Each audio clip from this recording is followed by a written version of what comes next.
포시에트.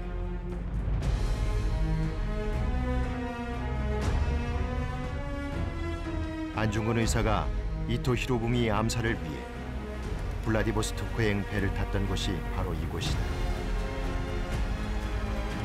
지금은 러시아 각지에서 채광한 석탄을 해외에 운반하는 산업항로 유명하다.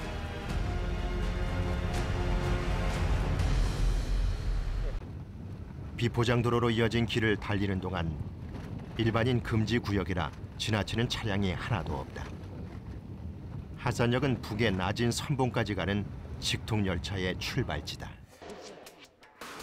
단위역처럼 인적이 드문 핫산역. 러시아 쪽 우스리스크까지 260km, 라진까지 54km. 북한과 더 가까운 곳이다. 민간인 접근 금지 구역이라 보안 요원의 도움을 받아 겨우 가까이 갈 수 있었다. 하산역에서 다음 역인 두만강까지 불과 15분. 눈앞에 두고도 갈 수가 없다. 1967년 북한의 벌목공들이 이곳을 통해 들어왔다. 불과 몇 년 전만 해도 하루 500여 명의 북한 노동자들이 드나들었고 북으로 수출할 화물을 실은 수송열차가 100대나 대기에 있었다. 하지만 지금은 유엔 제재로 북한 노동자들이 거의 돌아간 상태다.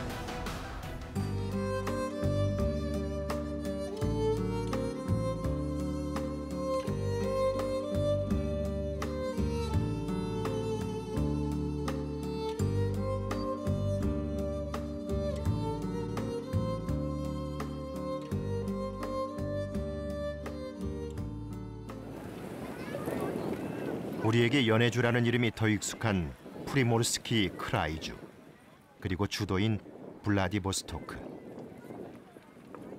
동방을 지배하다라는 뜻을 가진 블라디보스토크는 실제로 불평등한 베이징 조약을 맺고 중국에게서 빼앗은 땅이다.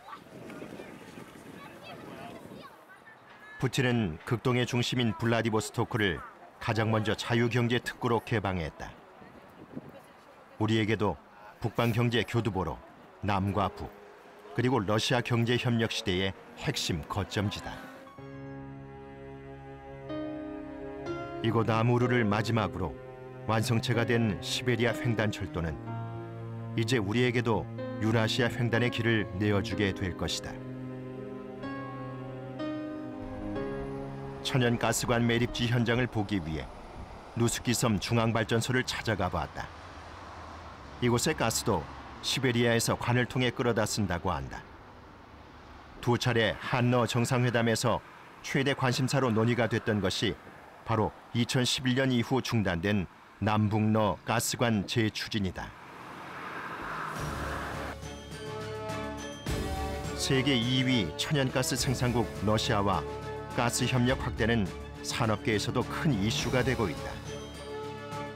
북한을 경유하는 총 1122km 파이프라인을 통해 직접 천연가스를 받아 쓰는 프로젝트다. 여기에 북한도 동참한다면 통관료로 경제적 이득을 얻을 수 있고 우리도 액화 천연가스보다 훨씬 저렴한 연료를 쓸 수 있게 될 것이다.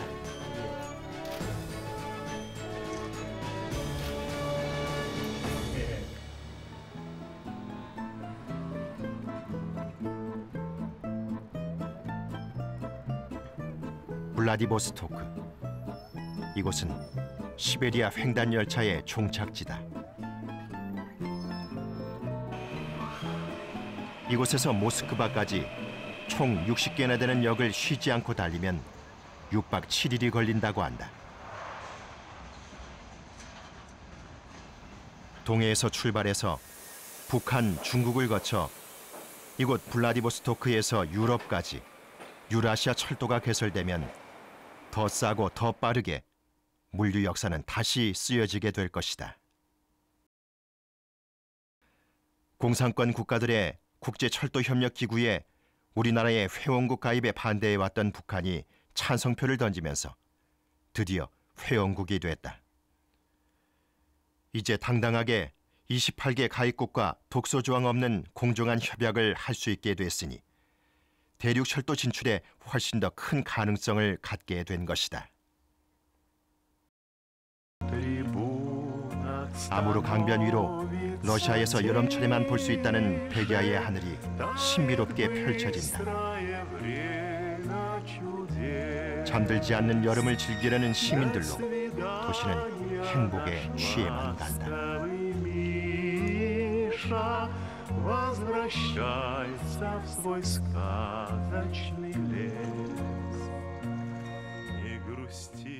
동해는 아시아의 끝이 아니고 세계로 나아가는 시작점이라는 관점에서 신북방 경제 지도를 그려가고 있는데요. 교수님, 러시아와 우리의 그런 경제 협력 어떻게 뭐 진전이 되고 있습니까? 사실 이제 한국의 입장에서 러시아는 상당히 중요한 나라입니다. 왜냐하면 이제 우리나라는 자원이 별로 없잖아요. 그런데 상대적으로 러시아는 많은 자원들이 있습니다. 특히 석유, 천연가스, 그 외에도 이제 뭐 광물 자원들이 많이 있거든요. 그러니까 우리가 발전하려고 그러면 그런 자원들이 꼭 필요한 거죠. 그래서 한 30년 전부터 꾸준하게 한러 관계를 좀 발전시키기 위해서 우리가 많이 노력해 왔다. 또 이제 그 중에서도 강원도는 또 동해 있잖아요. 그러니까 이제 러시아도 극동 지역이니까 동해하고 연관성이 있기 때문에 우리나라 입장에서 강원도를 통해서 러시아 극동 지역하고 경제 협력을 해서 많이 노력해 왔죠. 네, 교수님, 라인브리지 전략이란 게 있던데 이건 어떤 건가요? 이제 문재인 정부 들어가지고 이제 9개의 이제 그 테마를 정해서 러시아와 적극적으로 경제 협력을 하겠다 하는 것입니다. 그것이 이제 뭐 철도라든가 그다음에 가스라든가 그다음에 무슨 뭐 항만 뭐 이와 같은 뭐 수산업 어업 할 것 없이 한 9가지 정도의 테마를 정해서 적극적으로 이제 러시아와 한국 간의 경제 협력을 추진하겠다 하는 것들이죠. 그 교수님 말씀하신 라인브리지 그 전략 중에 또 대표적인 게 철도 산업이잖아요. 그렇죠. 유라시아 철도하고 연결이 되면 우리가 유럽까지도 이제 철길을 통해서 갈 수 있는 거고요. 그렇죠. 네. 예. 그러니까 강릉에서 기차 타시면요. 이제 프랑스, 파리, 뭐 영국, 런던, 뭐 독일 뭐 다 갈 수 있죠. 공짜는 아니잖아요. 물론 돈 내고 가야죠. 네, 지금도 그렇죠. 돈은 냅니다. 네네, 그렇죠. 네. 그 화면 보니까 핫산역 가신 것 같던데 핫산역에 뭐 다른 의미가 있나요? 핫산역은 이제 한반도 그리고 이제 러시아 두만강 하구에 있는 러시아 땅입니다. 그 핫산 지역은 이제 그러다 보니까 지금 우리가 이제 북한을 못 가는데 핫산역에서 두만강 철교를 바라보고 넘어가면 바로 북한이에요. 네, 그러다 보니까 러시아로 보면 제일 끝에 있는 남단에 있는 이제 도시가 바로 이 핫산이 되는 거고 그 역이 핫산역이 되는 거죠. 그래서 뭐 우리가 앞으로 이제 한반도를 거쳐가지고 시베리아 횡단 열차를 타고 나가야 된다. 그러면 처음 이제 만나는 두만강 철교를 건너서 처음 만나는 도시가 바로 핫산역, 핫산이라는 도시다 하는 겁니다. 또 남북러 가스관 연결에도 관심이 큰 것 같은데요. 이건 어떻게 진행이 되고 있나요? 사실 이제 철도하고 관련이 많습니다. 그래서 유럽을 보면은 이제 이 철도 노선이 연결이 되어지면은 그 옆에다가 가스 파이프라인을 같이 묻습니다. 그래서 서로 이제 이렇게 공생할 수 있도록 그리고 확인도 될 수 있도록 이렇게 하거든요. 그래서 철도가 만약에 놓여진다라고 가정을 하면 그 옆에다가 파이프라인을 같이 이제 묻습니다. 그러니까 묻는 게 아니라 지상으로 다 띄워놓습니다. 이제 혹시 뭐 누수라든가 확인할 수 있으니까요. 지금 우리나라 같은 경우에는 석유나 천연가스를 다 수입에 의존합니다. 그런데 만약에 러시아로부터, 그러니까 러시아 이제 사할린이나 뭐 이런 지역에서 우리가 파이프라인, 이제 PNG라고 그러는데 이것을 러시아 쪽에서 이제 우리나라로 이제 깔아놓는다, 이제 설치를 한다 그러면 앞으로 최소한 50년, 길게는 100년 동안 우리가 에너지 걱정 안 하고 살 수 있습니다. 러시아 입장에서도 그 에너지를 50년 그리고 100년 동안에 안정적으로 팔 수 있으면 러시아도 많은 돈을 벌겠죠. 그렇죠. 그러니까 우리 입장에서도 에너지 걱정 안 하고 살 수 있으니까 우리도 좋은 거고. 그래서 러시아도 관심이 많고 우리도 관심이 많은 겁니다.